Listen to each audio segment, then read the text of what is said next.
Te louvamos ao Senhor com todo o nosso coração esta noite.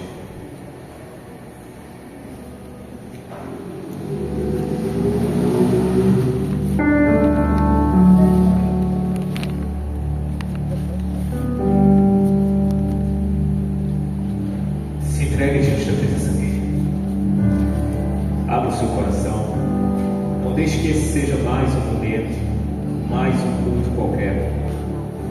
Aproveite este momento. Fale com o seu Senhor. Te amo, Deus. Tua graça nunca falha. Todos os dias eu estou em tuas mãos. Desde quando eu me levanto até eu me deitar, cantarei a bondade de Deus. És fiel em todo tempo, em todo tempo tu és tão com todo fôlego que tenho, cantarei a bondade de Deus.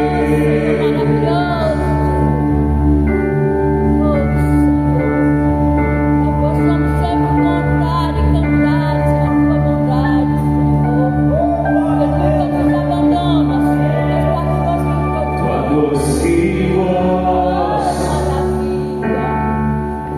que me guia ao fogo na escuridão, a presença me consola.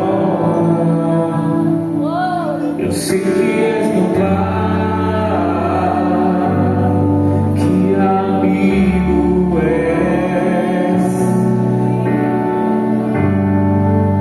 bondade de Deus.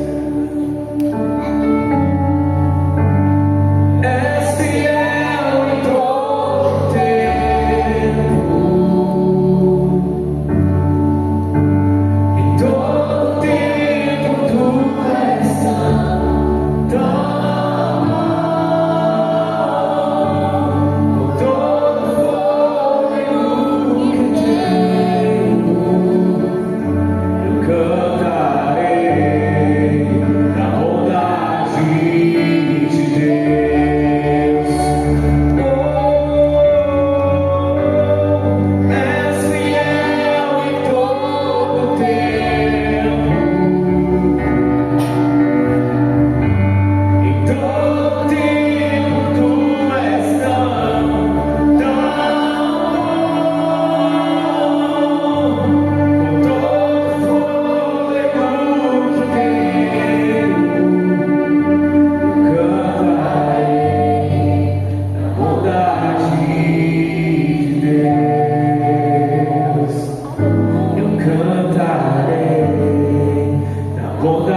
Senhor Jesus, nós te damos graças por tudo que o Senhor tem feito em nossas vidas, pelas coisas boas e ruins, pela bonança e pela falta, Senhor.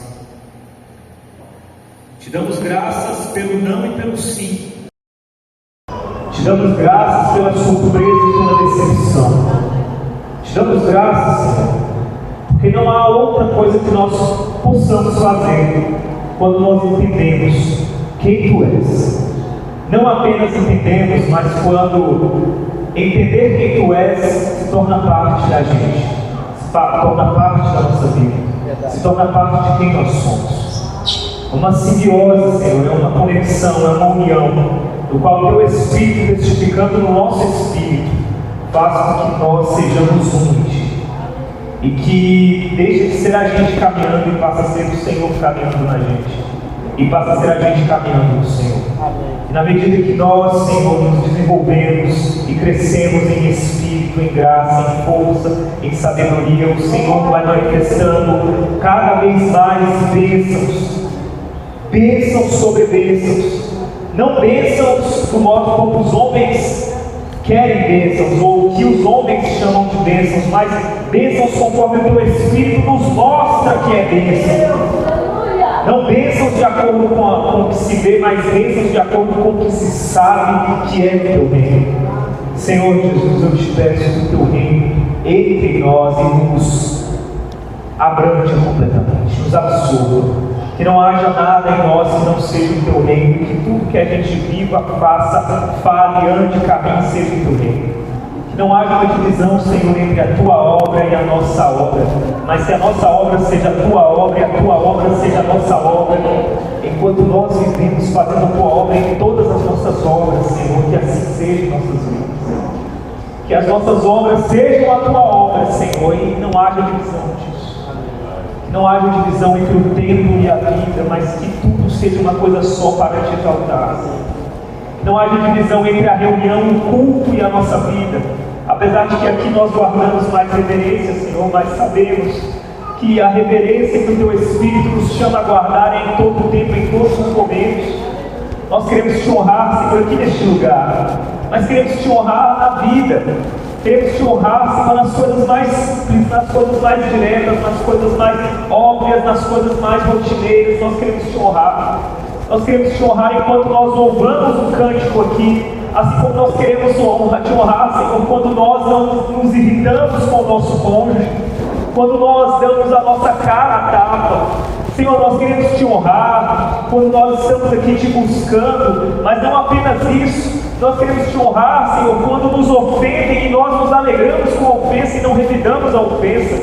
Nós queremos Te honrar, Senhor, quando nós estamos aqui cantando cânticos e salmodiando a Ti, Senhor, mas nós também queremos Te honrar naquele dia sombrio, frio, em que não nos resta mais nada a não ser olhar para os céus, e que enquanto todos os outros murmurariam, nós não murmuramos, nós agradecemos. Senhor, é assim que nós queremos Te honrar, porque se não for para ser assim, não há honra. Se não for para ser assim, não há maturidade. Se não for para ser assim, não há vida cristã. Se não for para ser assim, Senhor, é tudo um bloco de conversas vazias, coisas vazias, mas que não significam nada. Porque em Ti, Senhor, não há diferença entre ser e crer. Em Ti não há diferença entre crer e fazer. Em Ti não há diferença entre estar no culto e ser um culto constante de sacrifício a Ti. Nós te pedimos nessa noite que, se for para amadurecer, que seja maturidade de verdade, e que as nossas vidas sejam levadas ao limite nessa maturidade. Não é para brincadeiras, não é uma maturidade de brincadeira, é uma maturidade séria. Confronta os nossos corações, leva-nos a Ti e faz-nos ser contigo, porque não há outra forma, não há outra forma. É o que eu te peço, eu te agradeço.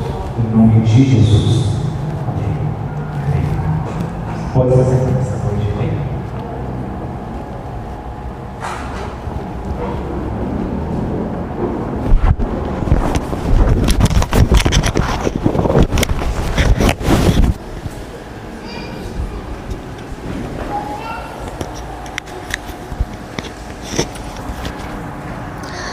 A paz do Senhor a toda a igreja, amém? Que alegria a gente estar aqui hoje, que alegria estar reunidos aqui, em o nome do Senhor, na congregação dos santos. E apesar de todos serem pessoas que pelo menos a maior parte aqui ser composta de pessoas que eu conheço, que eu tenho intimidade, mas eu considero cada um de vocês como santos e reverencio a presença de vocês nesse lugar e reverencio a responsabilidade que é estar falando para os irmãos, amigos aqui neste lugar, amém? E eu gostaria de dizer assim porque eu acho que quando a gente começa reverenciando uns aos outros, entendendo que quando a gente se conhece, mas a gente continua se reverenciando, essa virada de chave faz com que a gente comece a respeitar ao Senhor uns nos outros. E eu acho que é assim, eu penso, eu sei que é assim que o Senhor quer que nós nos respeitemos. Ele quer que eu olhe para você, por mais que eu te conheça há 30 anos, há 40, 50, 60 anos, como meu pai e minha mãe estão com 49 anos de casados, mas eu tenho que olhar para ele reverenciando a presença de Deus na vida dele, como se estivesse diante do Senhor da glória, quando eu falo um com o outro. Eu penso que se nós levarmos a sério assim, nessa gravidade, o reino de Deus, e levarmos a sério assim, nessa gravidade, o evangelho do Senhor, todas as coisas que são inerentes ao reino de Deus começam a se manifestar naturalmente nas nossas vidas. E a gente deixa de precisar de grandes coisas, de grandes discursos. A gente deixa de ter que precisar de grandes moveres, grandes movimentos. E a gente começa a ver que todas as coisas começam naturalmente a vir do sobrenatural de Deus, porque o sobrenatural de Deus para de ser um momento nas nossas vidas em que nós pedimos e a nossa vida passa a ser o próprio sobrenatural de Deus, o Espírito Santo de Deus. Uma coisa só, igreja. Amém? Amém? Meu irmão do Data Show, a gente vai ler, ele me perguntou aqui com muito carinho, e eu quero te agradecer o carinho com o qual você se referiu a mim, meu irmão, que Deus te abençoe, a reverência. E ele perguntou em qual versão a gente vai ler o texto bíblico. Eu achei isso de um zelo extraordinário, que Deus te abençoe, meu irmão. A gente vai ler na Almeida Corrigida e Fiel. Eu tinha te falado na Almeida Corrigida e Atualizada, mas é na ACF, é na Almeida Corrigida e Fiel, tá certo? Abra sua Bíblia lá em Hebreus capítulo 5. Hebreus capítulo 5.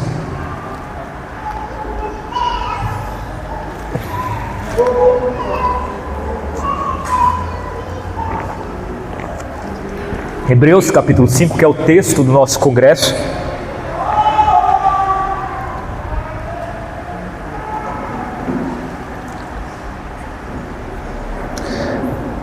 Hebreus capítulo 5, versículo 11, tá certo? Versículo 11, nós vamos ler a partir do versículo 11. Todos acharam, amém? Quem não achou, tem o texto ali diante de vocês, tá? Do qual muito temos que dizer, a partir do versículo 11. Do qual muito temos que dizer, de difícil interpretação, porquanto vos fizestes negligentes para ouvir.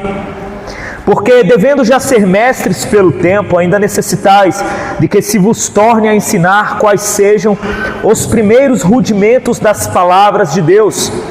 E vos haveis feito tais que necessitais de leite, não de sólido mantimento.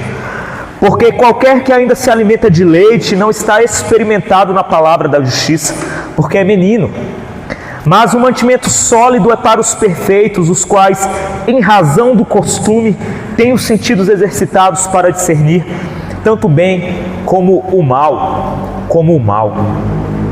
O escritor de Hebreus, aqui neste texto, igreja, ele está fazendo uma série de comparações entre o modo como era o Antigo Testamento e o modo como passa a ser a nova aliança em Jesus Cristo.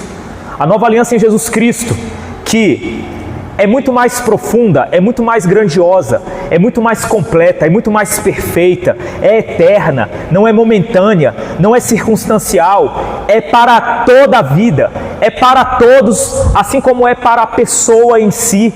É uma ordem totalmente diferente daquela que era do Antigo Testamento. Ele começa fazendo essa comparação porque ele fala, olha, por mais que eram grandiosas as obras do Antigo Testamento, por mais que ali havia um sumos sacerdotes, havia um ritual de perdão que levava as pessoas a serem perdoadas, e só por meio daquele ritual é que as pessoas eram perdoadas. Apesar de haver todo um protocolo a ser seguido, toda uma norma a ser seguida, mas em Cristo Jesus, tudo isso se tornou um mero símbolo. Tudo isso se tornou um mero símbolo. E símbolo não é maior do que aquilo que ele simboliza. Amém? Símbolo não é maior do que aquilo que ele simboliza. A coisa em si é muito maior. E aqui Jesus é muito maior do que o símbolo. Ora, o que é um símbolo? Um símbolo, uma palavra é um símbolo. Quando eu falo celular, celular é um símbolo da coisa celular. A palavra celular é o celular, igreja? Não é. O celular é o celular. A palavra celular é outra coisa. Eu posso falar celular para você, mas não significa que quando eu falo celular eu consigo fazer uma ligação. A não ser que você seja um mágico, a não ser que você seja alguém que tenha poder para trazer à existência as coisas que não existem. Se você for um mágico, quando você fala celular, plim, aparece um celular na sua mão e você consegue fazer uma ligação. Mas veja que o símbolo, a palavra celular, não é o celular. O celular é isso aqui. E se eu quisesse chamar isso aqui de qualquer coisa, isso aqui seria mais importante do que a palavra celular. Porque se eu chamar isso aqui de refrigerador, mas isso aqui, se eu quiser ligar, liga. E se eu chamar isso aqui de celular, não tendo o objeto celular na minha mão, não vai ligar. Não vou conseguir entrar no Instagram. Eu não vou conseguir acessar a internet. Ou seja, do que me vai adiantar isso? Nada. Nada. É por isso que a coisa é maior do que o símbolo. Agora nota bem, eu te disse que palavra é símbolo, amém? Você entendeu isso? Celular, a palavra celular é diferente do celular. A palavra celular é o símbolo do objeto celular. Mas, em Jesus, as coisas são mais extraordinárias ainda. Porque ele está dizendo que não é uma palavra que é símbolo de Jesus, mas é todo aquele conjunto de rituais do Antigo Testamento. Tudo aquilo que eram ações reais, não eram palavras, eram ações reais. O sacerdote se vestia de determinada forma e ia, ao tabernáculo, ao templo, ou a construção que tinha ali antes do templo, quando você tinha o lugar santo, o Santo dos Santos. Ele tinha todo um protocolo a seguir. Ele separava um sacrifício de determinada forma. Esse sacrifício, se não fosse seguido o sacrifício de determinada forma, você não conseguiria cumprir o protocolo de purificação do povo, de perdão do povo. E uma vez seguindo todo esse protocolo, com as pessoas, a nação, o povo de Israel reunido, então ali você tinha uma série de coisas que você fazia. Olha, não são símbolos, são palavras, são coisas, são ações, são atitudes, são rituais. E ele vem e fala assim, cara, mesmo isso tudo, por mais grandioso que fosse, mesmo a própria arca, a arca da aliança, por mais grandiosa que fosse, tudo isso não passa de mero símbolo diante de quem Jesus é, diante do que Jesus fez e diante do que Jesus significa. Porque Jesus, ele não significa apenas. Jesus, ele traz o significado para dentro de você e você começa a fazer parte do significado dele.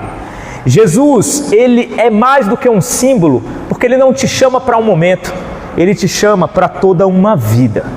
E é por isso que Jesus é muito maior do que qualquer símbolo do Antigo Testamento.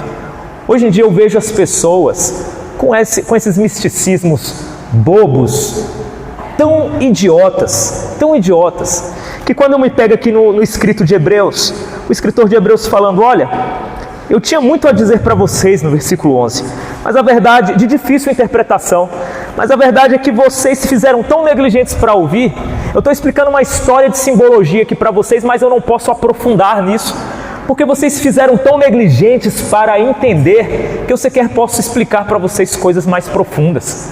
E hoje, em pleno século 21, eu tenho que ver cristãos com misticismos relacionados à Arca da Aliança, relacionados a não, porque se achar ali as tábuas, a Arca da Aliança, se achar, tem um mistério nisso daí. Aí chega a galera da cabala, que para eles, beleza, se eles querem fazer essas coisas, eles estão limitados pelo ritual, eles estão nessa mente limitada que quer fazer do mundo aquilo que é a vontade deles, que quer fazer uma mágica para que o mundo, né, para que a coisa aconteça de acordo com o querer dele, porque isso que o misticismo faz, né? O misticismo é o quê? É eu fazer uma mágica, e chamo isso de poder espiritual, e faço com que a minha vontade aconteça. Eu quero ser rico, então eu faço uma mágica e me torno rico, né? Eu quero ser espirituoso, eu quero ser sábio, então eu faço uma mágica e me torno sábio, né? Para esses caras, para esses ocultistas que acham que são entendedores de muita coisa, quando na verdade estão perdidos exatamente na sua vaidade, na sua arrogância, no seu achar que dominam conhecimentos e rituais.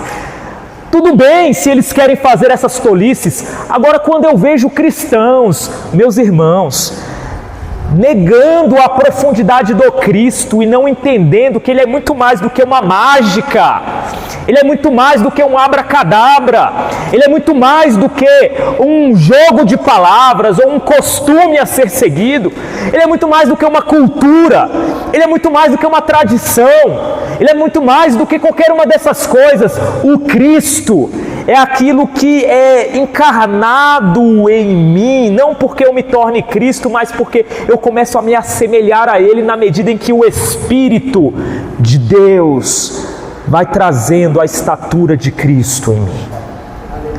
E isso, meus irmãos, é muito mais do que qualquer coisa que esteja no mundo de fora, porque isso tudo acontece aqui dentro, É coisa para quem quer trazer para dentro. É por isso que maturidade, não dá para falar de maturidade se eu não trago isso para dentro de mim. E se isso começa de dentro de mim. E se isso não vem das minhas entranhas. Se isso não vem do mais profundo de mim. É por isso que o escritor dos Hebreus já fala: olha, eu estou falando símbolos rituais para vocês, gostaria de aprofundar muito mais, não consigo porque vocês são negligentes, porque vocês são desinteressados. E olha para quem que ele estava falando, igreja. Ele estava na época da igreja primitiva. A carta dos Hebreus foi escrita provavelmente no 1º século, numa igreja que ainda, como o pastor divino aqui, trouxe um texto de Atos que faz, né, referência a uma igreja que era extremamente caprichosa, voltada ao querer viver sinceramente as coisas de Deus, nas coisas mais simples. E aqui, meus irmãos, não se trata de romantizar a igreja primitiva, porque não? A igreja ela é teimosa, ela é errada, ela faz besteira desde que o mundo é mundo, tá? A igreja primitiva fazia um monte de bobagem, um monte de besteira. Quando você abre lá Atos dos Apóstolos, você já vê os discípulos fazendo um monte de bobagem, um monte de besteira, entendeu? Fazendo um monte de coisa que não era para fazer. A igreja, ela já passou por todas essas coisas. A gente não deve romantizar a igreja primitiva. Pelo contrário, quando você lê as cartas dos apóstolos, você vê o tanto de trabalho que aquelas igrejas davam, que aquela igreja dava. Não se trata de uma perfeição, mas, queridos, se trata de você compreender que ou você puxa para dentro de si o reino de Deus e permita que ele saia de dentro de você para fora e faz com que a árvore produza o seu fruto sem a necessidade de um manual, porque a árvore ela não lê um manual para produzir fruto, ela simplesmente produz fruto. A árvore ela não precisa de uma mandinga para produzir fruto. Simplesmente ela produz porque ela foi feita para produzir fruto. Você precisa entender isso, que no Evangelho, se você é do Evangelho, você foi refeito à imagem de Cristo, à semelhança de Cristo, para produzir fruto. E não há mais temporada para isso apenas quando você quer, quando você se comporta, quando você está no culto, quando você está num ambiente de devoção, mas passa a ser a estrutura da sua vida. E não adianta simplesmente você ler a Bíblia, ler conhecimentos, teológicos, mas é como eu disse, uma árvore que produz o fruto, ninguém ensinou ela a produzir o fruto, ela simplesmente produz. Se eu tivesse que resumir maturidade, é isso. É quando a coisa entra em você de determinada forma, está em você e te contamina de determinada forma, que já não há mais como separar você do Evangelho.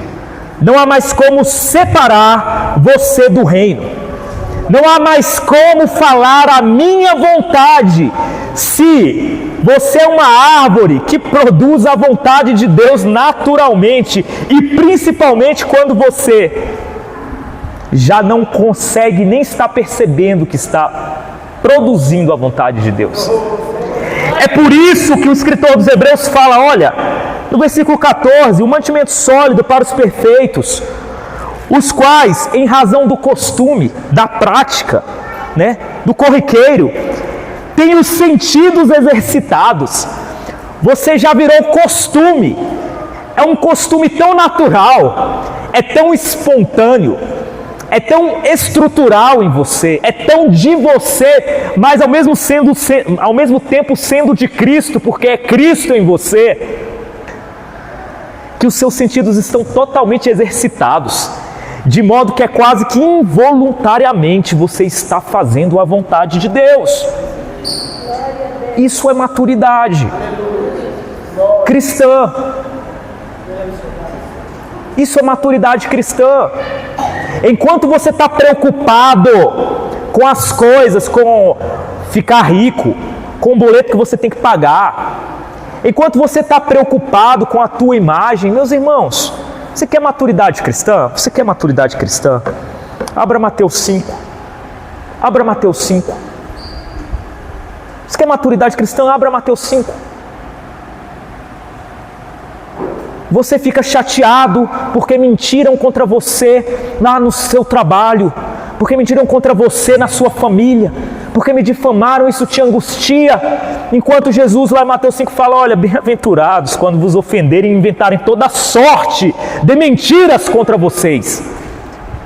Porque aí significa que, na verdade, você está vivendo a verdade, porque a verdade ela é irresistível para esse mundo. O sal, ele salga mesmo. E se o sal salga é porque ele não passa desapercebido. E se ele não passa desapercebido, o irmão falou aqui, os profetas que foram sacrificados em Jerusalém, porque incomodavam, porque não passavam desapercebidos. Como que você quer ser alguém do Evangelho e ter uma vida normal do ponto de vista das suas relações com as outras pessoas?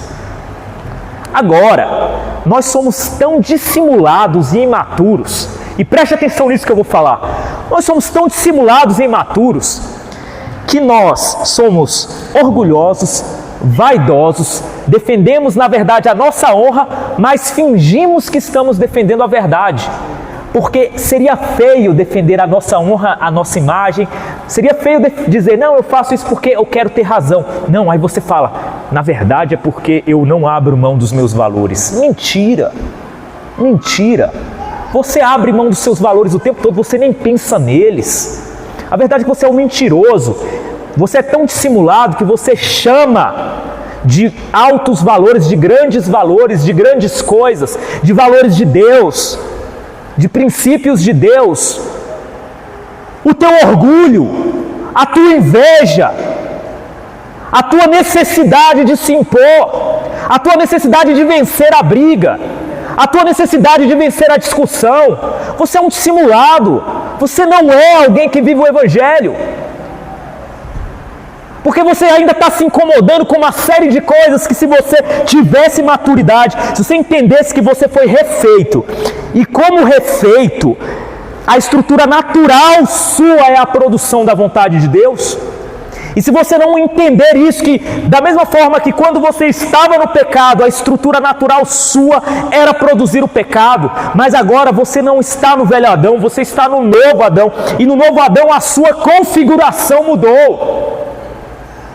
Mudou totalmente, de forma que você discerne tanto o bem quanto o mal, da forma mais intuitiva possível, porque você já está exercitado, acostumado, porque isso já é seu, porque é Cristo em ti. Mas não, você é teimoso e quer chamar, defender a sua teimosia, porque não é porque eu não corrompo meus valores, porque não, eu faço certo e eu não aceito que falem isso de mim, eu não aceito que façam isso comigo.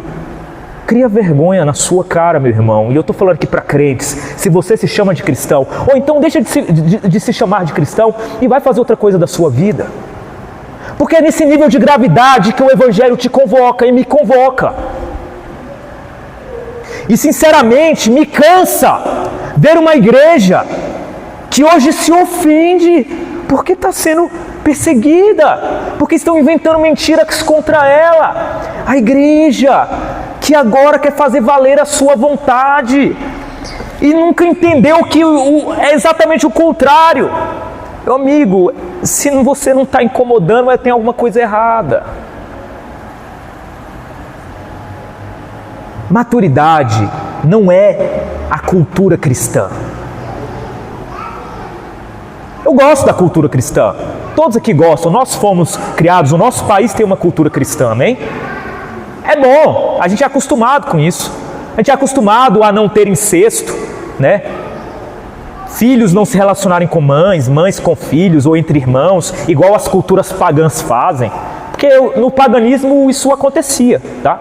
Porque isso acontecia no paganismo, né? A gente é confortável pra gente viver numa sociedade que busca frear as palavras, porque as palavras são ofensivas. Então, eu não vou falar palavras de baixo calão, né? Uma pessoa que fala palavras de baixo calão, as pessoas se escandalizam. As mesmas pessoas que estão invejando, fofocando, falando um monte de besteira por aí. Um bando de invejoso, orgulhoso, teimoso, irreconciliáveis, irrepreensíveis, mas elas se ofendem com uma palavra do baixo calão. Por quê? Porque a nossa cultura cristã nos ensinou isso. A cultura cristã, né, que te ensinou que homem é homem, mulher é mulher, e se você não sabe, no paganismo a homossexualidade é a coisa mais comum. Não diria que é extremamente comum, mas era comum. Homem com homem, mulher com mulher, né? E você foi criado numa cultura cristã que isso tudo tem que meio que ir para debaixo do tapete, né? Tem que ir para as sombras. Isso te deixa confortável porque foi assim que você cresceu. Agora o meu problema é quando você começa a defender essas coisas achando que você está defendendo o reino, quando na verdade o Cristo te chamou para ser não escandalizável. Você não pode se escandalizar com o mal, pelo contrário, o Cristo te chamou em maturidade para que você seja o escândalo dos maldosos. A igreja se escandaliza o tempo todo porque é menina, porque é um bando de pirralho que confunde cultura cristã com evangelho,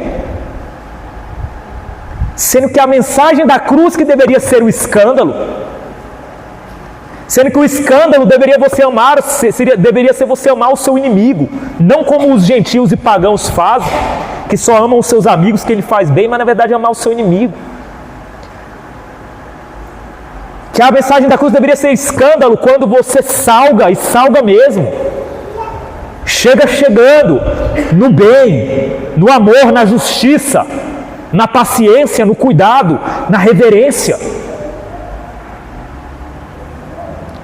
Quando numa sociedade de impiedosos você é misericordioso, você é manso, mas ao mesmo tempo que você é manso, você tem fome e sede de justiça. Olha que aparentemente contraditório isso, porque se eu sou manso, se eu sou humilde, se eu sou pobre de espírito, mas se eu tenho fome e sede de justiça, quer dizer, ser manso não é ser esse fingimento que você se acostumou, que é pagar de vítima, não.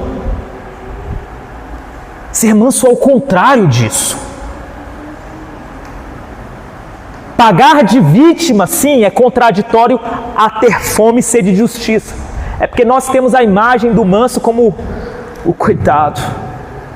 Ai, cara, não, as pessoas te ofendem, você cinicamente até permite que elas te ofendem para sair por cima, como o pobre de espírito e o manso.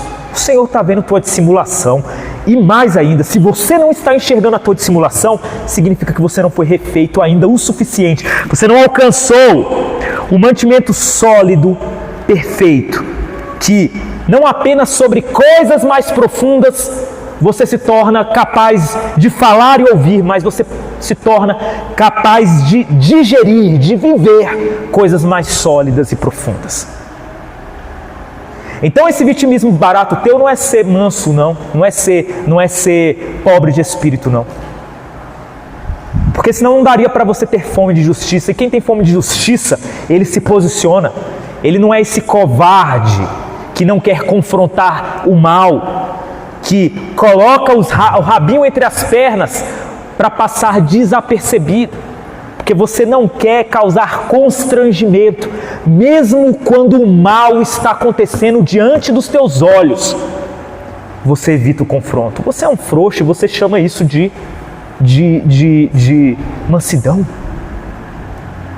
Agora, quando é para você se humilhar, numa discussão que você tem 1% de razão e 99% de estar errado. Você está errado em 99% e tem 1% de razão. Você se apega a esse 1%. Como se fosse alguém que está se afogando num oceano e se apegando na boia lá no Titanic. E você vem com conversa de que é manso. Com conversa de que é manso. Você quer maturidade? Maturidade é coisa para quem tem coragem de arrancar o seu olho, se o seu olho significa afrontar a vontade do seu Deus. Você entende a profundidade do que está sendo dito aqui? Você vem falar de eu sou cristão,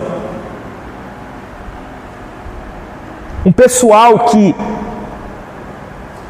não tem temperança, não tem equilíbrio, ou são uns histéricos que correm atrás de movimentos e moveres e querendo, lançando fora todo o cérebro que tem, todo o raciocínio, se tornam acríticos.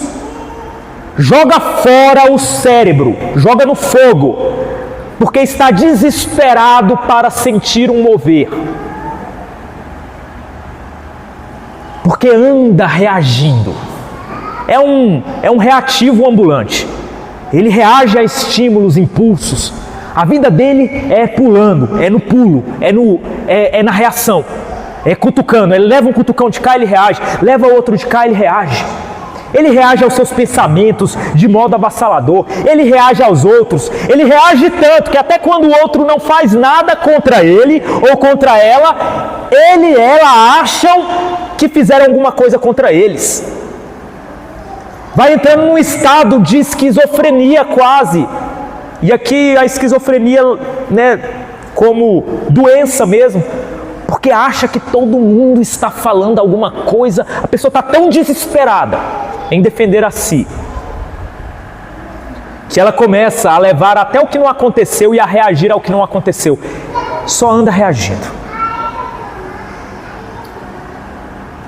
Quando o chamado do evangelho de maturidade é de modo natural, espontâneo, de modo que os seus sentidos já estão acostumados a isso, acostumados a pegar a sua cruz e a seguir a Jesus, acostumados a serem os primeiros a darem a túnica quando alguém tenta te tomar. Quando a ofensa é contra si mesmo, são os primeiros a darem a outra face, acostumados a isso. Mas quando a injustiça é contra o seu irmão, se tornam leões famintos por justiça. Você está entendendo o que eu estou dizendo aqui? Se não for para ser assim, meu irmão, se não for para você ser morto para as ofensas contra si mesmo, e vivo como um leão nas ofensas contra o bem, principalmente quando O bem está no próximo, não um bem imaginário, mas o bem no próximo, não um bem abstrato, mas o bem no próximo. Se você não vive isso, se você não faz isso, ou se você pelo menos não busca fazer isso, deixa eu te falar uma coisa, a tua vida cristã tem sido uma farsa. Não há maturidade em você. Tua vida cristã tem sido uma farsa. Tua vida cristã tem sido um conjunto de clichês, jargões, costumes. Você aprendeu a imitar as pessoas dentro da igreja. Você fala igual elas. Você se comporta igual elas. Você sabe a hora que você tem que mostrar o personagem cristão. Mas na hora da sua intimidade você continua sendo um dissimulado, pagão, ímpio, pecador.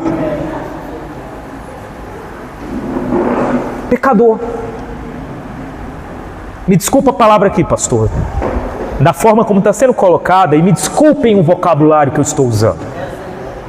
Mas é porque às vezes, se eu não falar um vocabulário tão pesado assim, eu tenho uma sensação de que eu estou tentando fazer cosquinha em morto.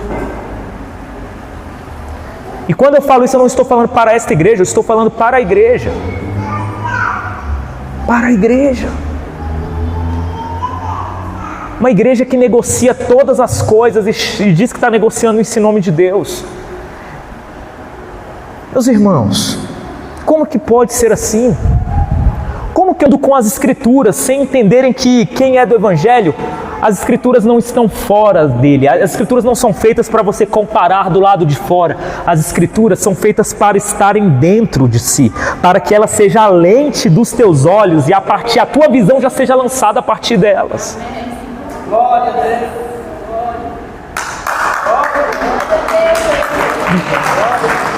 Amém. E aí fica um bando de teólogo aí com os pés no chão enquanto ficam tentando pegar a nuvem e abraçar a nuvem. Coisa de louco, coisa de doido. Uma vez que o evangelho, meus irmãos, é óculos. Amém? É óculos. Se tua visão for embaçada, se você é míope, se você tem doença, algum problema no olho, igual eu tenho, eu já estou num nível de problema de olho, de doença de olho, né? Que eu já olho aqui para o rosto dos irmãos, eu mal vejo o rosto da irmã Isaíra ali atrás, é um negócio terrível. É o meu olho que é assim. A minha visão, a luz que sai dos meus olhos, elas já saem desse jeito, né? A luz entra, na verdade, nos meus olhos, ela não sai, ela entra nos meus olhos e o espelho dos meus olhos já refletem a face da irmã Isaíra toda desconfigurada, porque o problema está aqui, no espelho do meu olho. Então, já parte de mim o errado, já parte de mim a visão distorcida. O que adianta a irmã Isaíra estar sentada ali e os meus olhos não enxergam ela bem? E eu pego um texto bíblico e coloco um manual ali de beleza, não um texto bíblico, eu vou fazer a comparação depois, mas eu pego um manual de beleza e coloco do lado dela ali. E eu vou falar, olha, uma pessoa bem vestida, né? Uma pessoa que está na moda, um manual de moda, tem que estar vestida assim, assim, assim, assado. E aí, só que eu mal consigo enxergar o modo como a irmã Isaíra está vestida, por causa do defeito na minha visão. Quanto mais eu vou conseguir ler o manual? Eu já olho o manual distorcido, já está distorcido isso. É assim que esse pessoal lê Bíblia. É assim que esse pessoal olha para as coisas da vida, do dia a dia, e querem dizer o que devem ou não ser feitos. Eles transformam o evangelho em palavras escritas, quando, como eu disse para vocês, palavras são símbolos. Quando o evangelho ele só se torna evangelho quando deixa de ser um símbolo de palavras e se torna uma coisa de carne em você, de espírito, de consciência. Os irmãos estão entendendo o que eu estou dizendo? Aí o cara fala, não, você quer errado ou não, calma aí, deixa eu abrir o meu texto bíblico e o comentário tal. Você não sabe de nada, você é um nécio, você é um tolo, um ignorante que se acha muito inteligente, é só isso que você é.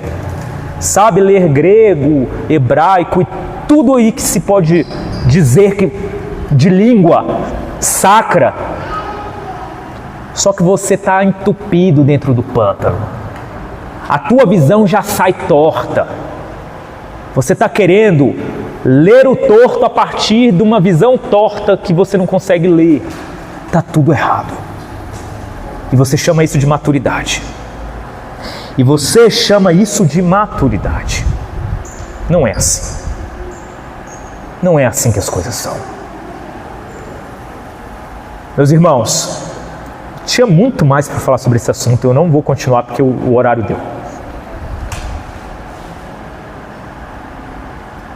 Mas se você se enxerga num espelho quebrado, preste atenção nisso. Se você se enxerga num espelho quebrado, não adianta você tentar consertar o seu rosto. O problema é o espelho.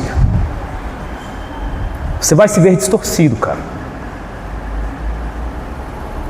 Se você não está dando fruto, não adianta você ler um manual de como dar fruto. Simplesmente não é assim que as coisas funcionam. Uma árvore, ela não, mais uma vez, ela precisa de água, para que ela traga água de sol, para que ela traga a luz, a água para dentro de si e torne o fruto algo dela.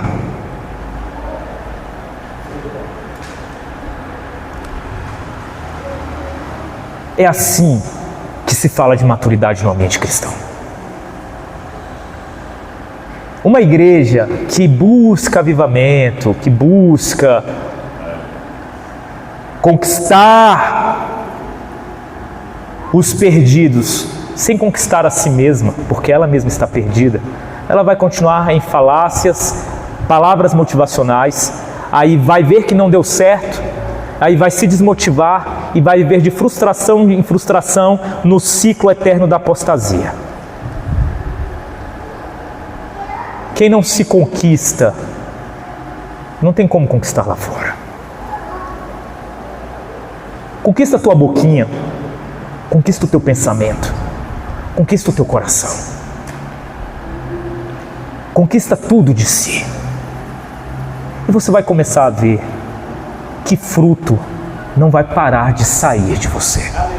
Porque é o processo de consertar que produz fruto. Amém, igreja? Isso é maturidade cristã. Gostaria de agradecer a oportunidade em nome de Jesus Cristo.